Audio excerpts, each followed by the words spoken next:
There are only a few left, so Hustle, hustle. All you hordes, please sit down. and we are also broadcasting this, so once we start, Is it way back here? Yeah. Okay, be that way. I think if you want to sit forward, you'll have a better time seeing some of the detail in the slides. So that's my recommendation.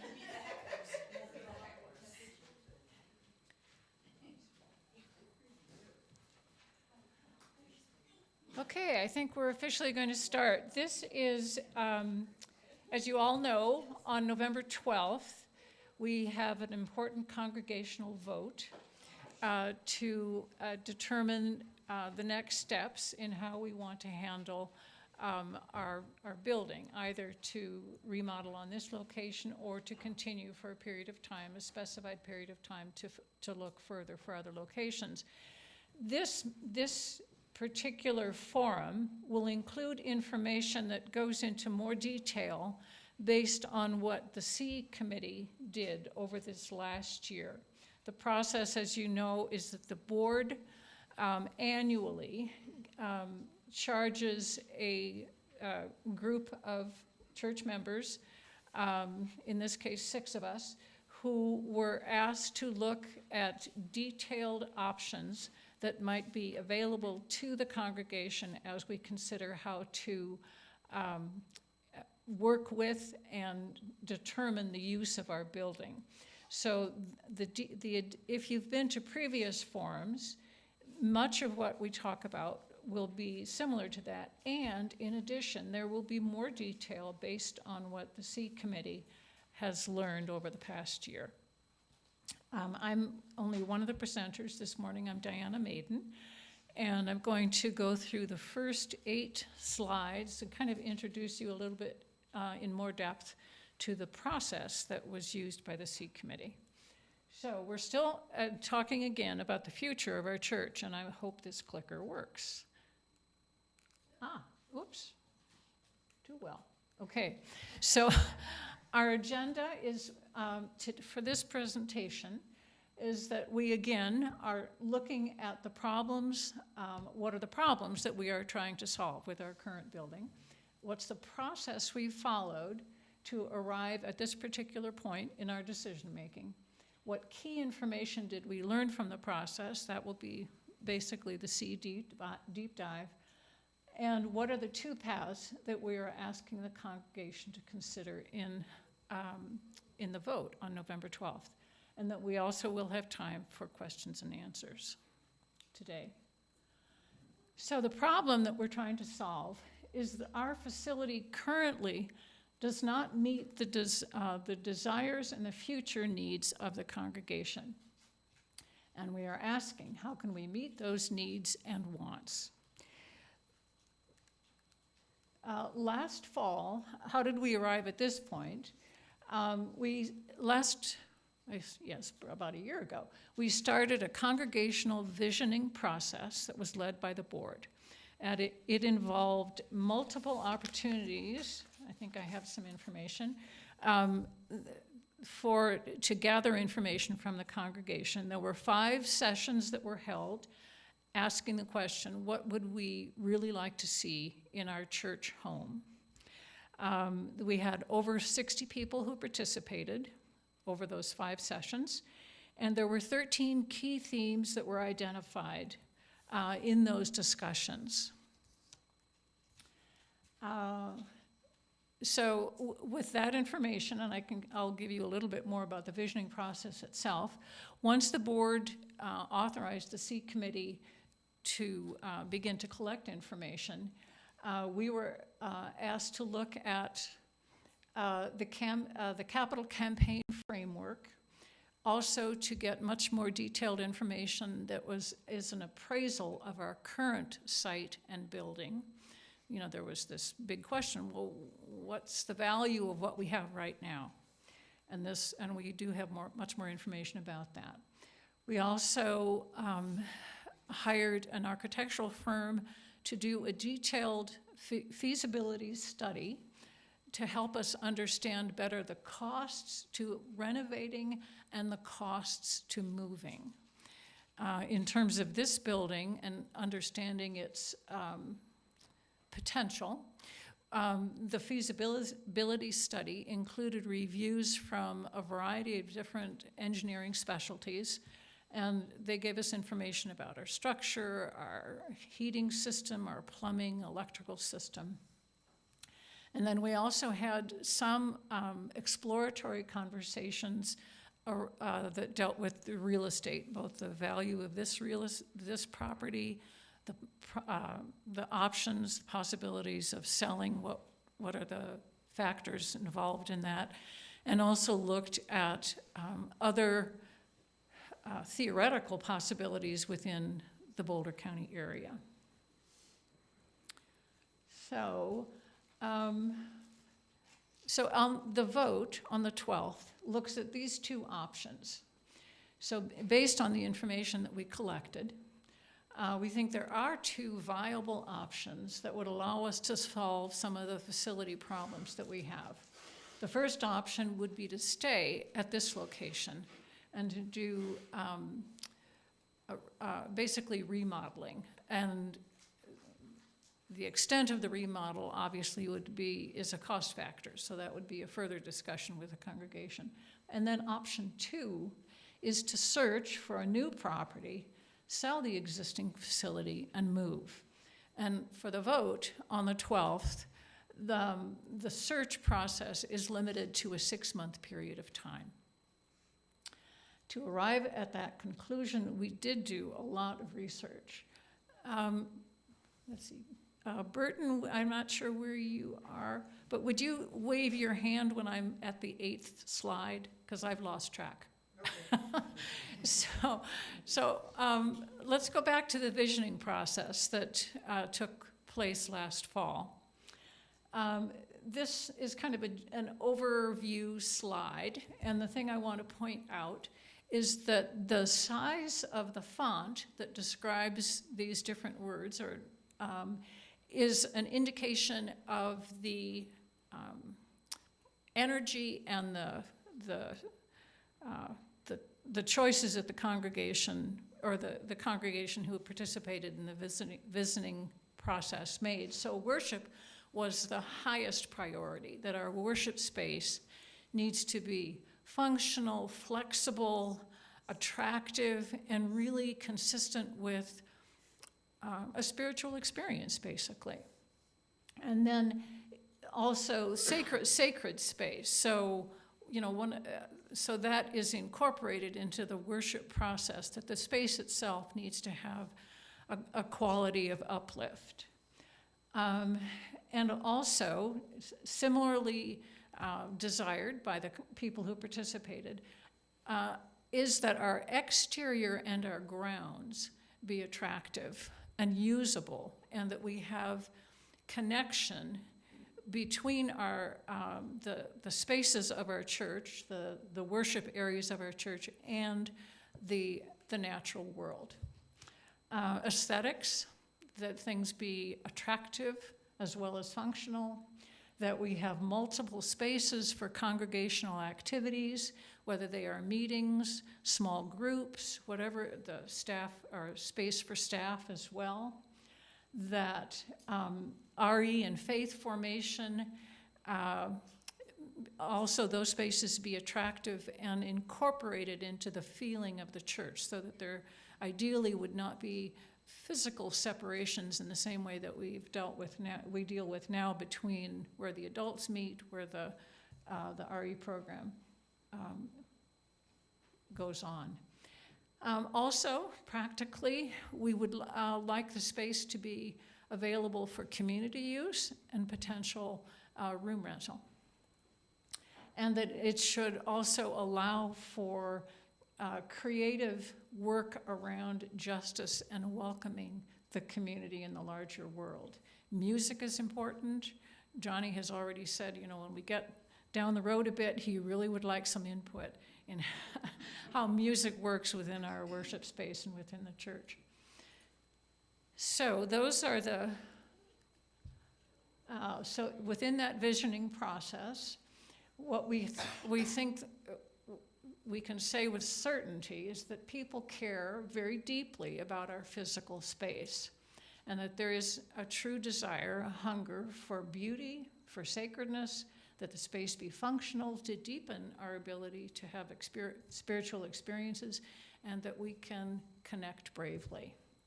There's also a desire for better functionality and flexibility for worship, including the exterior grounds, sacred space, both interior and exterior, and more the presence of nature and more beauty. So staying as is in our current building, as it currently functions, simply doesn't meet the needs and our aspirations and creativity. So, Burton, where am I? This is number 8. Okay, thank you. Okay, all right. So in terms of our space needs, the attendance trends, you kind of have to look at the pandemic as a time out of time, but the attendance trends and growth within for UUCB over the past 6 years have been upward. We do see more people coming. And there is a strong desire for a single Sunday service. Part of that is also that it makes better use of our RE program to have a single service so that parents do not have to decide which service to come to. And we would love to have a sanctuary that could hold comfortably 275 people. Currently, we are about 175. And you've probably noticed, this is now the Chancel Katz designated space, so we no longer have seating there. Choir currently is over here, so we've lost that seating as well. And then with the very functional addition of the AV room, though that wasn't really seating space, it's really constricting how we can use the space and the seating that's available. Let's see. And if you've been around for a while, you understand the limitations of our bathrooms, the cold toilet seats in the ladies' room. It's my personal aggravation. An improved kitchen space would really make our community events, our community meals, much more enjoyable for the entire congregation. Right now, within our Sky Room, we can seat a little over 100 people comfortably. Our kitchen space simply does not function for that size of a group.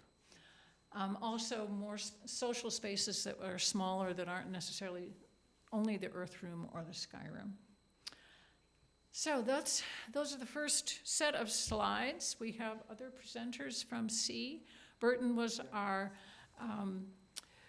never formally designated but functional chairperson of C, and he has done a wonderful job. So Fred is our living historian. And so he is going to present information about our building, our site, and what we're working with as far as looking to go forward. So Fred's going to do that next little phase. I think one thing got left out of Diana's presentation, and that is when she's talking about the results of the visioning process, there's an overriding one there that whatever we do, it be ecologically proper, whatever and however that means. Oops, I went a little too far. Now I go back. I'll get there. Anyway, when our ancestors arrived here back in about 1860, this area out here that's called Country Club Park was a wetland. It was one big swamp. So our enterprising ancestors drove a thing that was called the Wellman Canal, and its purpose was to take water from the mouth of Boulder Canyon to the lake over at Valmont, where the power plant is. And as a result of that, because they were going to build the power plant, that's the cooling water. Most of that piece of infrastructure, the ditch and and so on, was a part of public service. Now, anybody remember Public Service Company of Colorado? Long before Xcel Energy, true. So that's a piece of the background that we have to deal with. We have a total of 4 acres in this plot.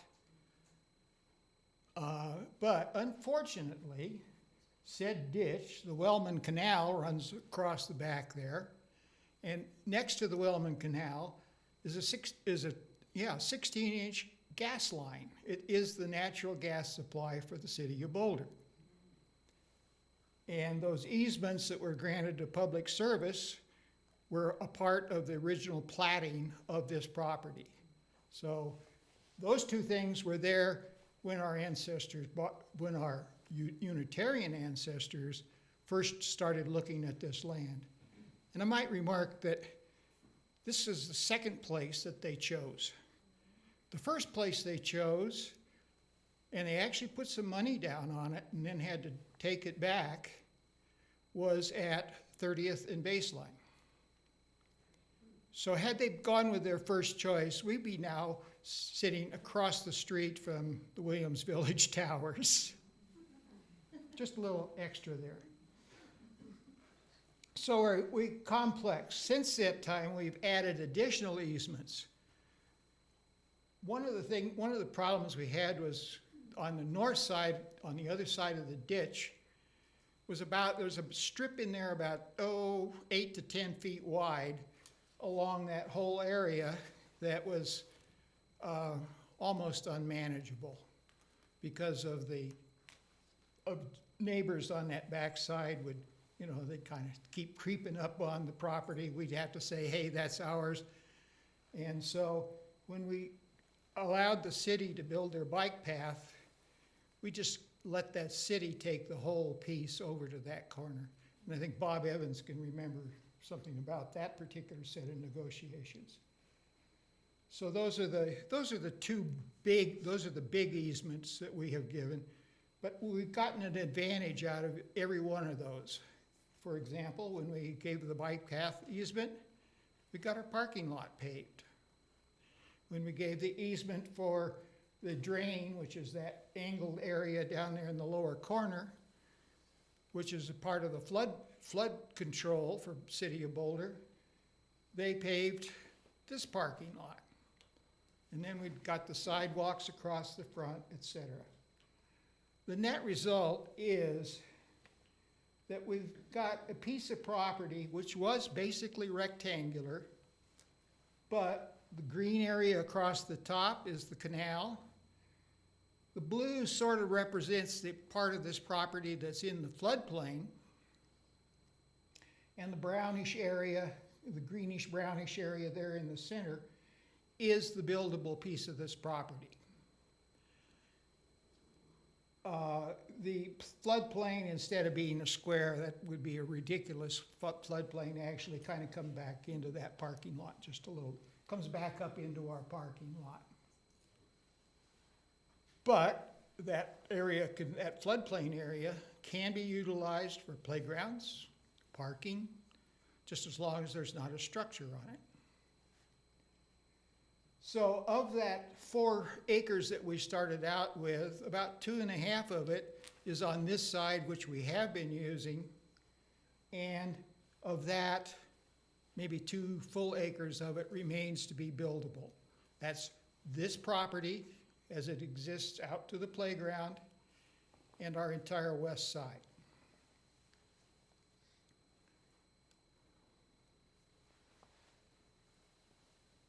We are a part of the county. We've been an island for, ever since Country Club Park was annexed in. Current zoning allows for this site, and this is county zoning, only religious, possible residential, but very, very light residential, or educational purposes. Schools could work here. We are in the county, as I said. We're on a 12-foot deep well. It is in the water table, because you got a Wellman Canal back there, which makes a wonderful water table. But it's fading. It's not quite where we want it. And any future use of this property would probably require annexation into the city so that we can fix the facility with city water. So that is certainly one of the main considerations as we go forward with this property. Our results of the appraisal that we had done last fall is that the total property, that's including the part that's on the other side of the ditch, is from $3 to $3.5 million. Now, that was last fall.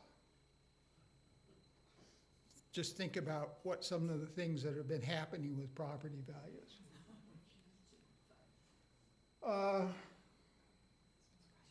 We did have an engineering evaluation of this building. Our systems today are adequate to their use. Most of that has to do because we put a furnace every place we needed a furnace. Originally, this structure wasn't used in the summertime, so air conditioning wasn't an issue. And, but all in all, in our present configuration, we've got an adequate, not optimum, but adequate heating and cooling system. I just talked about the well. We have been on city sewer, and actually, originally this building was on a septic tank.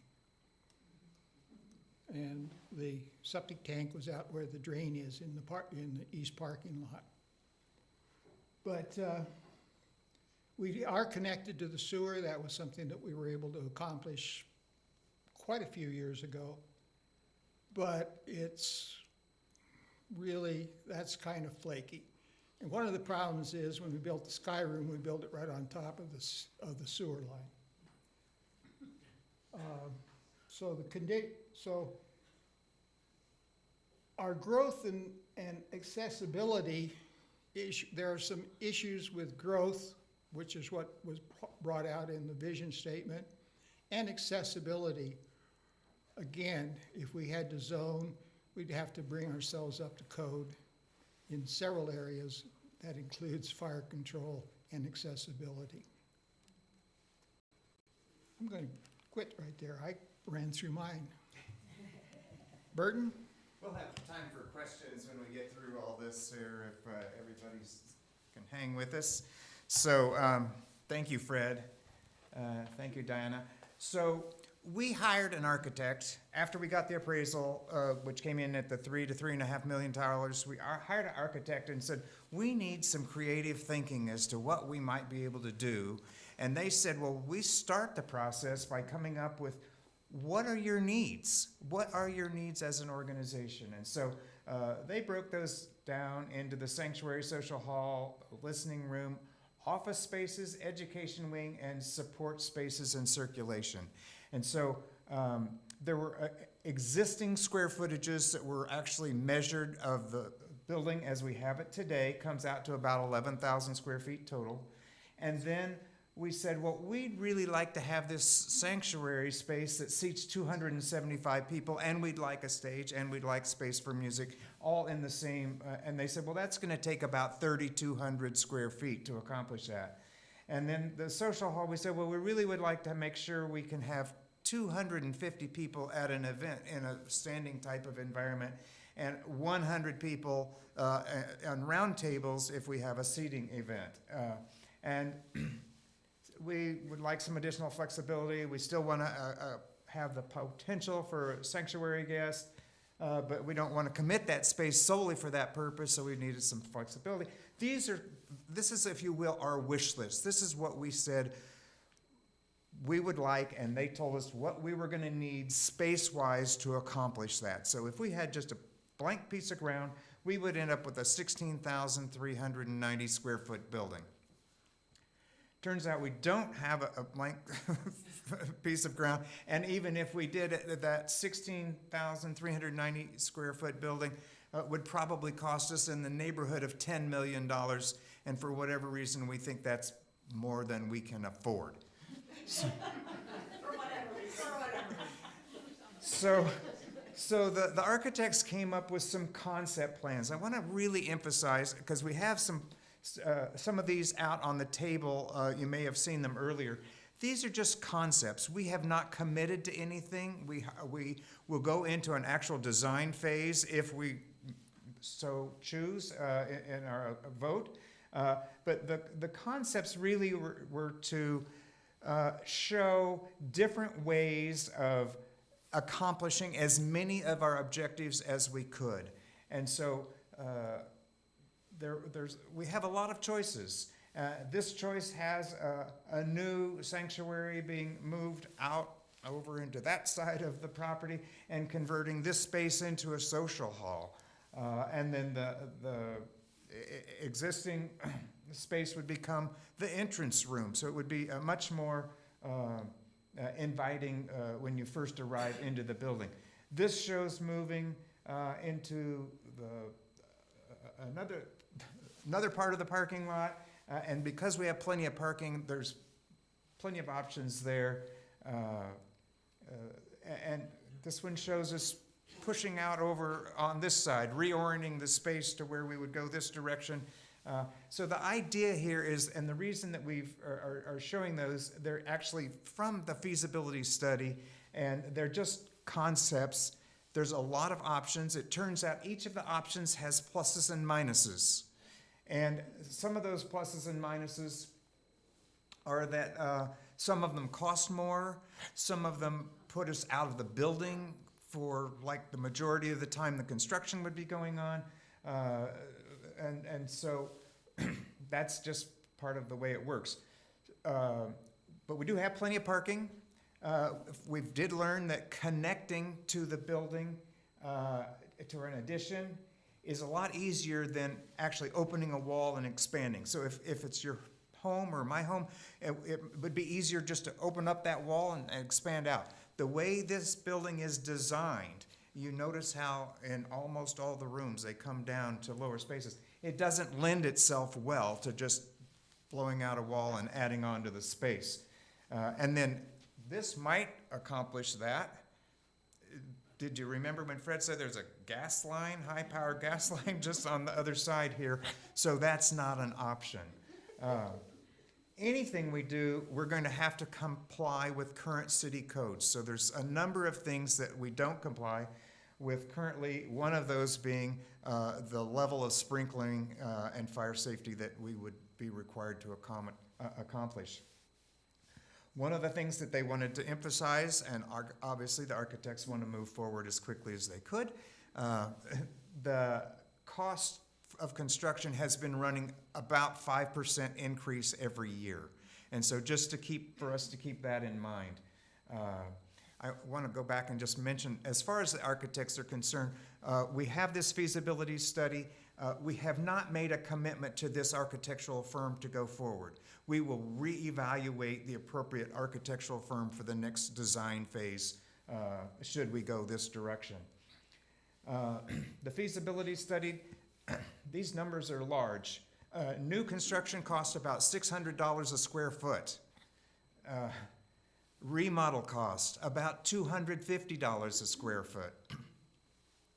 The concept plans that they had identified, they went ahead and put some rough numbers to those, and they come in that $3 to $4 million range, depending on which options we select, and up. There's always room to go up. So this, I really want to re-emphasize that regardless of what we end up doing, there will be trade-offs. We won't be able to have every single thing that we would love to have. However, based on limited input from almost every woman who's worked in the kitchen, we will have more kitchen space.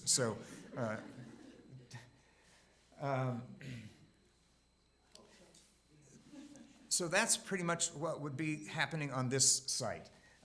If we purchase another site, the feasibility study, they wanted to bring to our attention a few things. So if we purchase another church that is closing, their experience is that oftentimes there's deferred maintenance because as people are winding down, they have less money to keep something as current as it could be. They also wanted to let us know that the parking could be a problem. We don't think about parking because we have adequate amount of parking, but another location, parking could be an issue. One of the scenarios is that we could find a warehouse type space that's very open, that we could just build out the interior to meet our needs. And that's possible. It would require extensive remodeling, but that would be an option. It's also the case that we might find a building that works well, but the zoning may not be adequate for what our needs are. So let me just go back. That's for purchasing another building, modifying it to meet our needs. That's the scenario there. The scenario here is to find another site and then building everything to meet our needs. So we don't know exactly where this site would be. We do know that it would cost for the total project would exceed $10 million plus the land. Now we do have about $3 to $3.5 million that could come probably from here for the sale of this property, but we still have a big gap in there that really exceeds what is probably our viable option, unless somebody wanted to step forward and pony up right away. Okay, so now we have the capital campaign. You'll see soon that regardless of which option we vote on November, what day? 12. Thank you. They both have a capital campaign committee being formulated. And so we had Kay Kreider visit with the board a few years ago, and she came up with this historical perspective from a lot of experience that 3 to 5 times our annual giving is what we should be able to achieve in a capital campaign. Do people go above that? Yes. Do people fall short of that? Yes. But that's the range that they operatively work with at this level of understanding of our group. And so that would put us at $1.2 to $2 million coming from that source. We believe that there's some additional sources that we could also tap into. There might be some money that we take from the endowment. We already committed some of the money from the endowment to the water line. We have some reserves that we have held back as a congregation. We also have the potential for grant money, particularly as we look at some of the green building objectives that we have identified for ourselves. We could get loans or a mortgage. We could accelerate some planned giving. There are some members of the congregation who have already expressed that they had committed in earlier campaigns to fund through their will. And they're saying that they could move that up and have that be a part of this project. So that's another area. Then we have the operating reserves. I guess that's redundant. Sorry. And then there's the possibility of selling the west parking lot. That west parking lot, according to the appraisal, should command about $1 million. So those are the considerations that we've been working with, and those are the assumptions that have gone into the belief, the strong belief, that we can make it work on this site if we want to, and we can find another location and make it work there also. So the two options that are being presented and that we will be voting on, those of us who've been working with it and studying it carefully believe that they're both viable options. Okay, and now we have Robin. Take us home. All right, so, like we said before, we have two paths. And after completing all of the research, we confirmed that there are two viable paths. Option one is there is a realistic path to expanding on this site, and option two is moving to another site. Okay, so option one, there is a realistic path to expand on this site. Funding sources would allow for construction of a new sanctuary that seats approximately 275 people, and design fees, permits, annexation, site work, furniture, tap fees, all these things, safety upgrades, fundraising costs, and contingency. Our anticipated sources and uses of funds give us confidence that our goals can be accomplished on the site. Before a final decision, we need concrete construction plans and their expected costs and detailed analysis of sources and funds. Option two, moving to another site is also possible. But one, real estate in Boulder County is very expensive. Finding a site which meets our needs is challenging. Few churches come up for sale, and we've already talked about what the risks are of purchasing a church site. Renovations would be required when we buy a non-church space, and zoning restrictions may limit which properties we can consider. Selling our site may be complex and time-consuming. Someone buying our site would either require us to first annex into the city and rezone, or make their offer contingent on city approval, so contingent on city approval for their desired use. And this adds risk to whatever offer we would get to move to another location. So we could have the property under, someone would offer to buy it, but contingent on, well, I want to be able to buy this many homes, and if they don't get that, then they'd pull out, and then we would have to start from square one. So there's a lot of risk with that. Also, annexation to the city does not go, so that's what I just said. It does not go as a prospective buyer desires. It could be a year-long process, and it's leaving us back to where we started. Every real estate transaction is unique and difficult to predict. We have not explored this option at the same level of detail as our options to build. While there are risks, this option is still also real and possible. So we have a choice between two paths. We stay and expand. We make a detailed plan to expand on site and bring that plan to a congregational vote without further consideration of moving. Or option two, we explore moving. We spend up to 6 months actively searching for a different location to which we could move. Both options are feasible with different challenges and worthy to consider.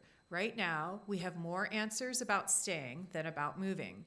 Each option requires time, energy, congregational conversations, and money.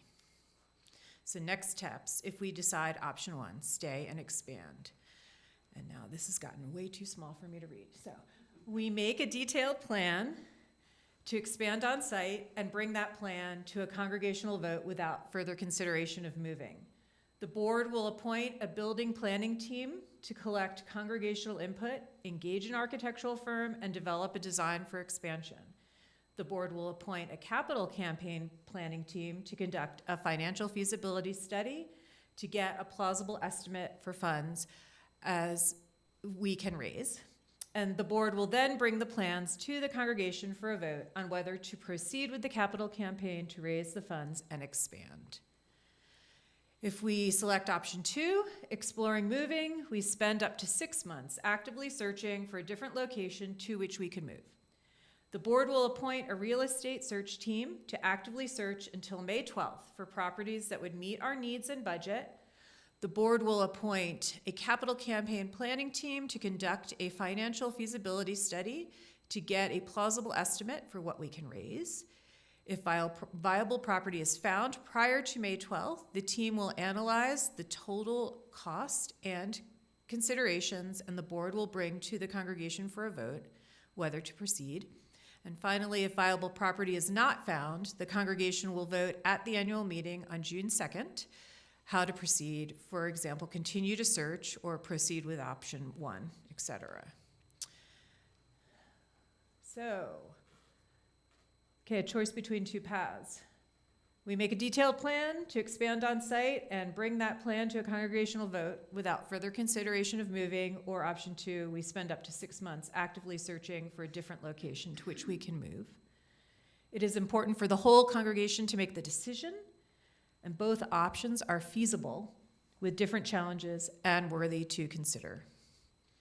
And the congregational vote, we seek a clear consensus of the congregation. Moving forward with option 1 will require a vote of 2/3 majority to close off further consideration of moving. In other words, if more than 1/3 of the members present vote for option 2, we will take the additional time to explore the possibility of moving. So cast your vote on November 12th at 12 p.m. And you can see the schedule. First, we are going to partake in a 10 a.m. pancake breakfast. At 11, there's an all-ages service. There will be no 9 a.m. service that week. And then at 12 p.m., there's going to be a congregational meeting, and you can attend in person or remotely via Zoom. Opportunities to learn more and discuss. There is a handout. You can find it on the office counter. There's still more forums that you can attend. There's a YouTube recording of forum presentations, email, messenger, and UCB news articles. There's a bulletin board in the Sky Room, and it's staffed during coffee hours. And if you would like to, you can request to speak with a C member or Reverend David. Appreciation to the C Committee. Yay! And now we have opportunities for questions. What questions do you have, if any? So do we have a microphone or something that we can? Details. Yeah. I can speak loudly. Well, but it's for people online. Oh, is it this one?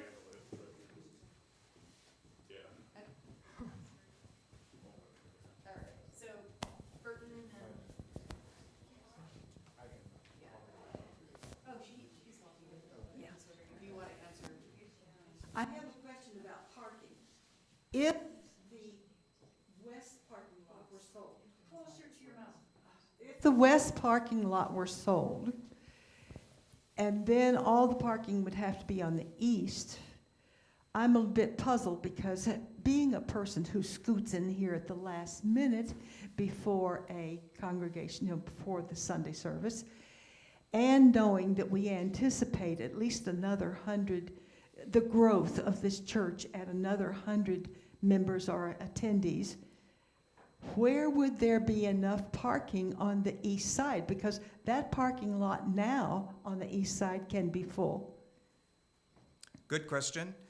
So if we were to sell the west parking lot and that parking would go away, we would likely add to the parking on the far east end that's in the floodplain. We can't build a building that we would occupy there, but we can certainly use that space for parking. Yeah. How many more parking spaces do you anticipate could be added to what we already have there? A lot. We can go clear back to the city's bike path. Okay. It would take. And making like an L shape and go up to the bike path. That's Yeah. correct. Okay. There's And maybe plenty of some room. of the playground would also be I see. taken out. And Yeah. also, in the center of the strip, there's still parking. We have huge amounts of room. Yes, in that's the- true. the center That's there true. for- yeah. Okay. Just wanted to clarify that.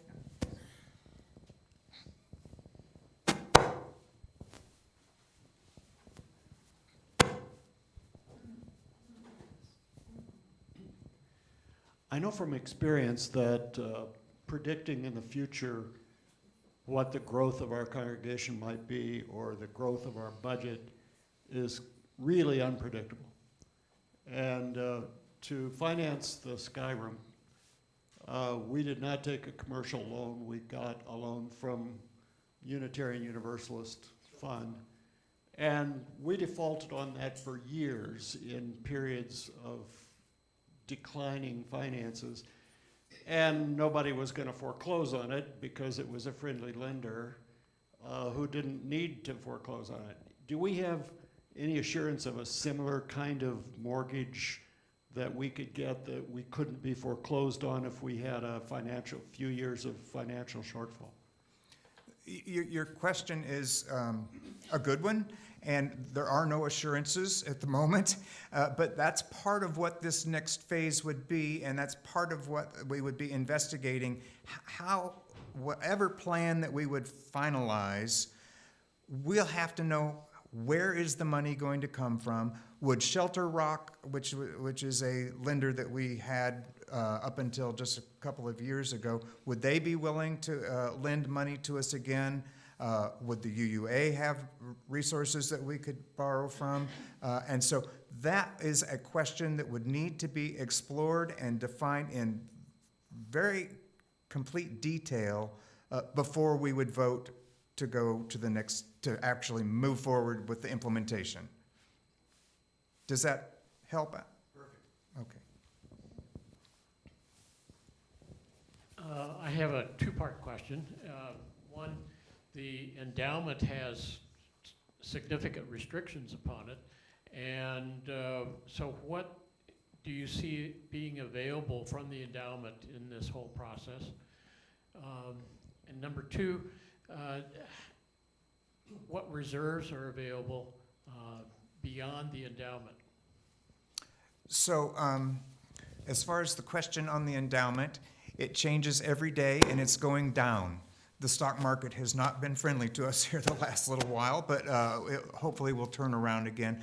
We, the endowment committee, which I happen to be in part of also, has explored the possibility of something somewhat similar to the commitment that we've made with the water line, that there would be a portion of the distribution that could come out on an ongoing basis, still retaining the 75-25% allocation of the distributions, and still honoring all of the intents of the endowment. We're not intending or not envisioning any changes to the way the endowment operates. The other reserves available? The other reserves available, we have an operating reserve account that we have just set aside. It's actually invested at the moment to be generating some interest. It's about $125,000 or $130,000, something like that.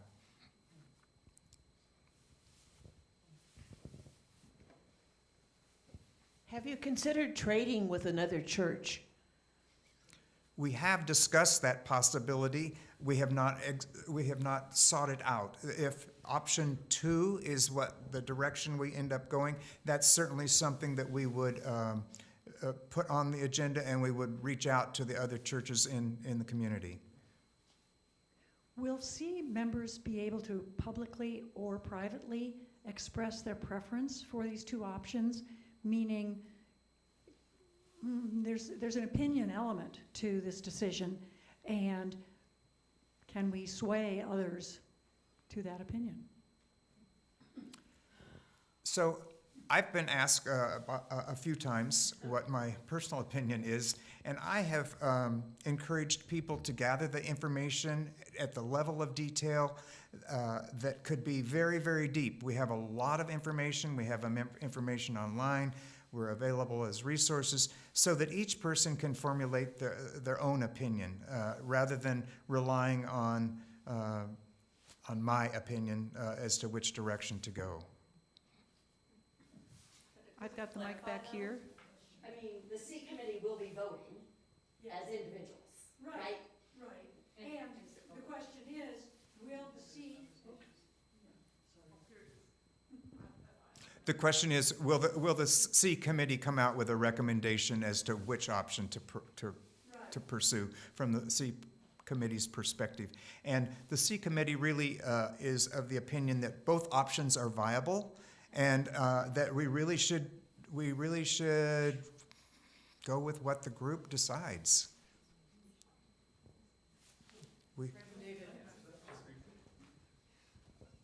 I so appreciate the question, and I recognize the non-answer that you just received. I think part of it, though, is that in some ways the decision boils down to personal preference and comfort, you know, and that those may be genuine differences among us, you know. Sometimes one aspect of it might be how likely is it that we can find another location, and how much time do we want to spend doing it? And it may be that you feel, I'm putting words in your mouth, I don't know how you feel, but it may be that you feel like you want to be 99% certain there is not another viable option before we stop pursuing that path. I'm seeing you shaking. And someone else may feel like, well, I only need to be 90% certain before I stop pursuing that path. And you know, that difference isn't about data or recommendation. You know, those are really sort of differences among us, and I'm saying this to amplify a little of what Burton's saying too, that like both of those are fair. Just because I'm, you know, less comfortable than you to make the move doesn't make me right or you wrong. And I recognize, Mary, this is now a long non-answer to your question, but it's at least a little bit more context. My thought would be, having sold a property in 2021 and having purchased a property in 2023, OMG. Right. Fill in the blank. More than 5%. Understood. Yeah.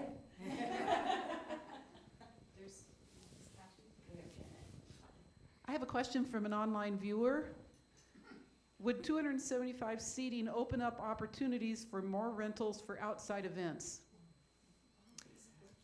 I think the answer is it's possible, but it also comes with it the social hall additional capabilities. Yeah. Sorry to jump on twice, but to add more context to that, right now our rental income is something like 1.5 or 2-ish% of our budget overall, and it's running way above expectations. We're actually doing better with rentals right now than we were right before COVID. So it's, on the one hand, likely, possible, that more space may bring in more rentals, but it will never be the case that the investment in more space in order to generate rentals will pay back for itself. Right. So it'll be a nice side effect, but it's never going to pay us back if that's what we're doing it for. I know either Whitney or you are first, I'm not sure.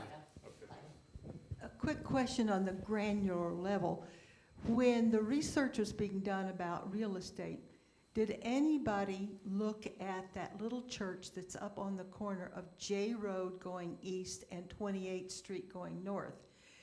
That little church, I think, is still being used. However, there was a dissolution in that church before younger people took over. And I'm wondering if that isn't a place where if they were offered the money, that they might sell that church and there would be lots of property. It abuts the county reserve, and that might be a problem, but at the same time, it's spacious.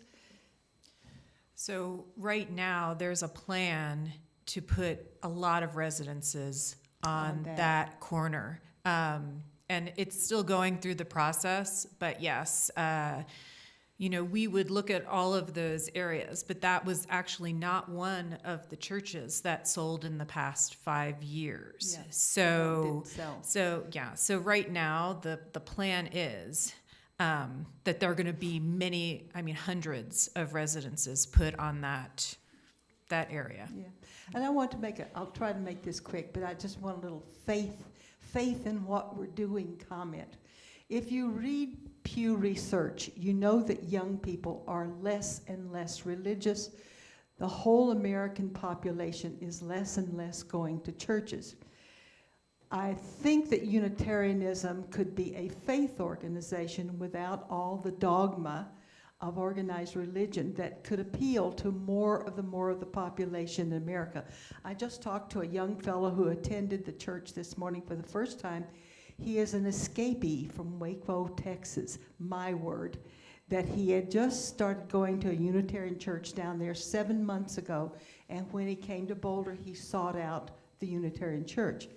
And I think that's an example of something we can put faith in or hope in, that we will actually grow because of what Unitarianism has to offer to the younger generation.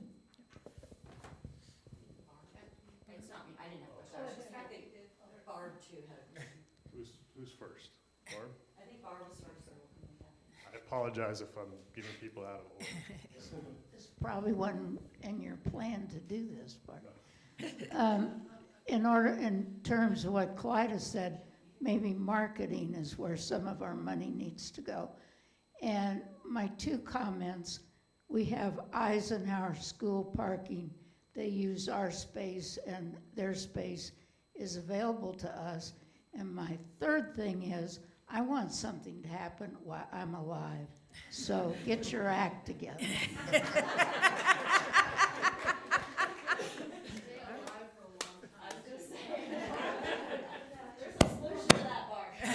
Just keep on going.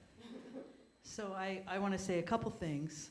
One is from the board perspective, so I'm on the board, is that we are hopeful that people will come to their decision of option 1 or option 2 before the vote, before the congregational meeting, so that you pretty much have figured out, how am I going to vote as you walk in there, that it won't need to be a big debate, that you will have done your homework, asked your questions, sought out more information if you need it, but that you've kind of arrived at, here's how I'm going to vote before you come to the meeting. So I encourage you to use this time between now and then to arrive at that. And then the second thing, so personally I am absolutely neutral on which option, just kind of support the will of the congregation. But there was someone who couldn't be here today who wanted to voice some optimism that they didn't feel came out of the presentation. So about the possibility of another site or another building or an opportunity there, that we've done a lot of work on what would it be to renovate.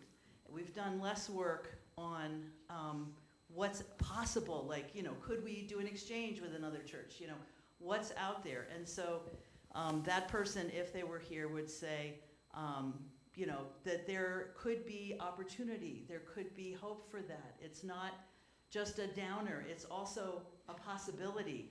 And so to really recognize that that is a viable option, worth considering.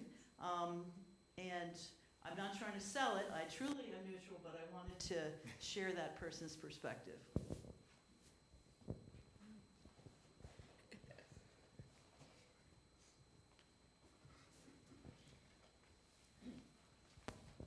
I'm wondering, you spoke about the area up at J Road and 28th Street and building into the planning reserve.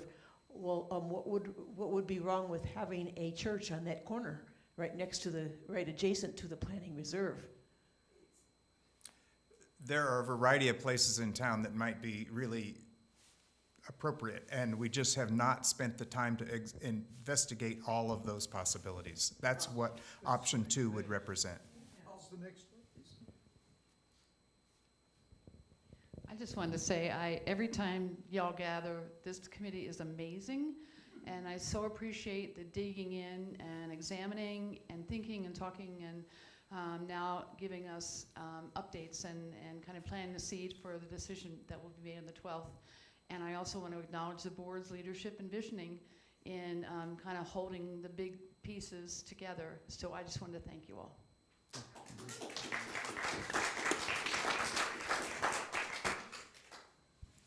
It's another question or comment. It seems to me that it would give people a better, more positive position on the second option if we knew what the possible sites would be before we voted, rather than that being an option to search out after it's, the vote. Yeah, speak to that. Well, so here is what we've done a little bit unofficially. So first of all, only in the last 5 years, only 4 church or religious properties have come on the market in Boulder County. And that right there is not very many. So there is no concrete church property out there right now.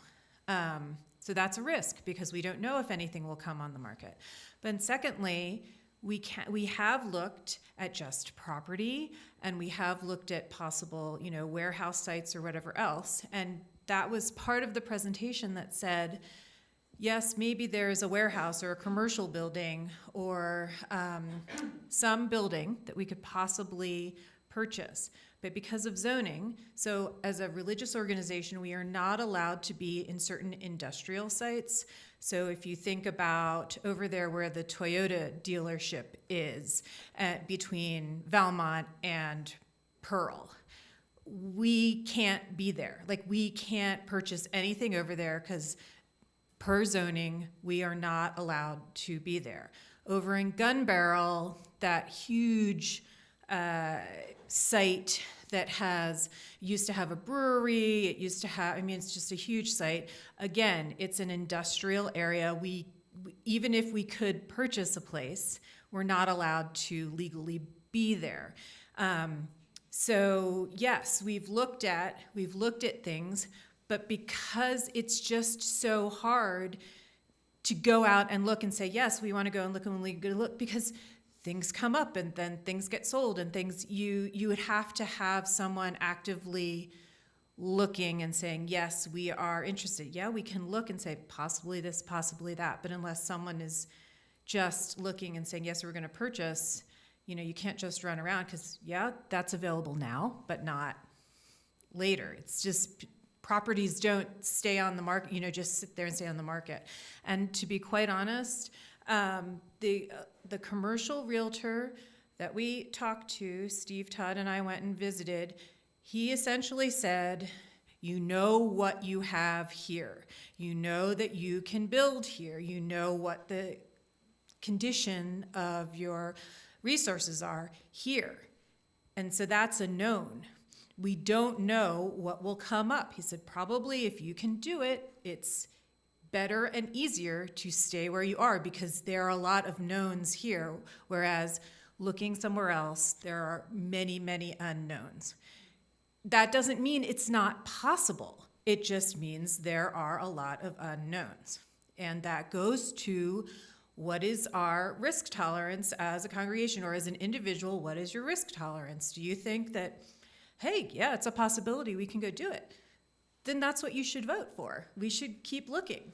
But if your risk tolerance is not that, then you vote the other way. That's just the way it is. Yeah, the two options again. Yeah. Oh, can I add to that just briefly? Because I so appreciate the question because I was exactly where you are at the start of this process, which was thinking, well, we're going to gather all our information about this site, and then we're going to gather all our information about what other properties we could move to, and then we're going to compare them. And I'll say what I learned as a not real estate person in the process is that, and maybe this is a restatement of what Robin was saying, is that there just is no way to know what our moving options are in the abstract. We're only going to know what those options are if we start sort of aggressively pursuing them, talking with other churches and saying, hey, you have no plans and have not listed your property. Are you interested in moving? Are you planning to do this in the next 5 years? Do you want to talk? Talking to commercial realtors and saying, hey, there's nothing listed on the market that will meet our needs. What is not listed on the market that you think might meet our needs conceivably? And I think that's why we ended up in these two paths. Because the option, it's really not a consideration between do we build here or do we move to a specific location? It's do we build here or do we start really actively looking? Because like Robin said, if we find something that fits, you know, the speed that we're gonna have to move on it, we can't then have a congregational meeting months later. We're gonna have to move on it pretty quick. So I don't know if that speaks to your question exactly, but just to affirm. A bird in the hand is worth two in the bush.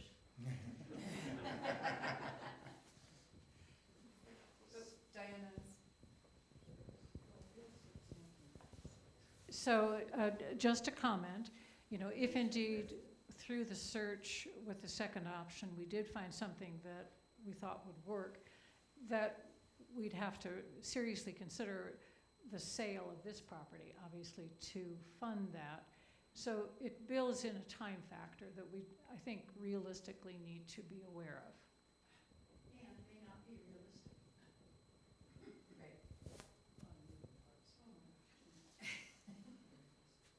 Anyone else? Anything else from online, Janet? So do we, at what point do we, if we needed to, with either option, relocate, have we looked into options of where we would relocate to do our worship, if we needed that? So we have not investigated that fully. There are examples where people have gone to schools. We happen to have one pretty close. They're our neighbor. And there's also the possibility that JCC, I think they spent some time in our building. We might be able to work something out with them. So we have not explored specifics because we don't have any timing, but we do believe that there are some options that are viable.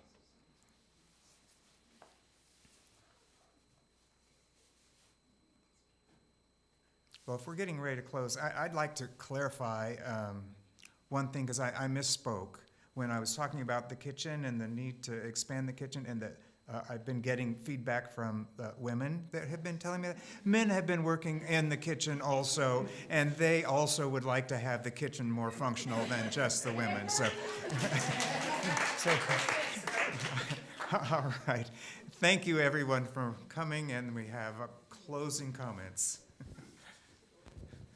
Thank you so much, and I appreciate the chance to make a last comment, which is, you know, going into this process, and in some ways this is the first step of a process now that's going to unfold over the next couple of years.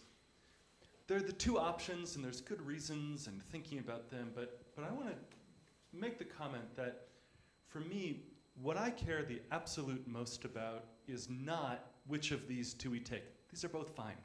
What I care the most about is how do we do it? And what I mean is how do we do it among ourselves in the process?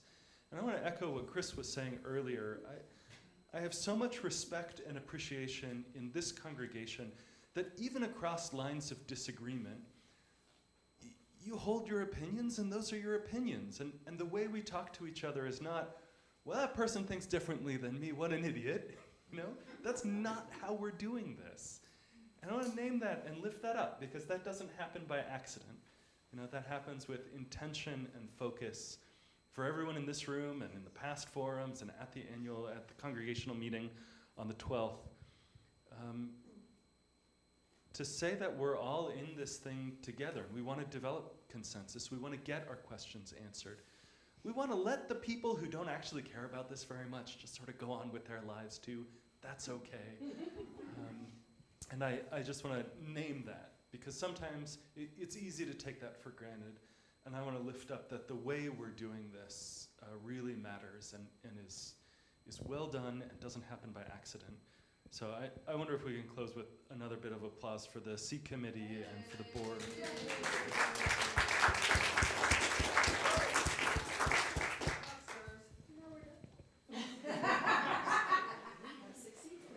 Thank you, everyone. Might have just been parking too.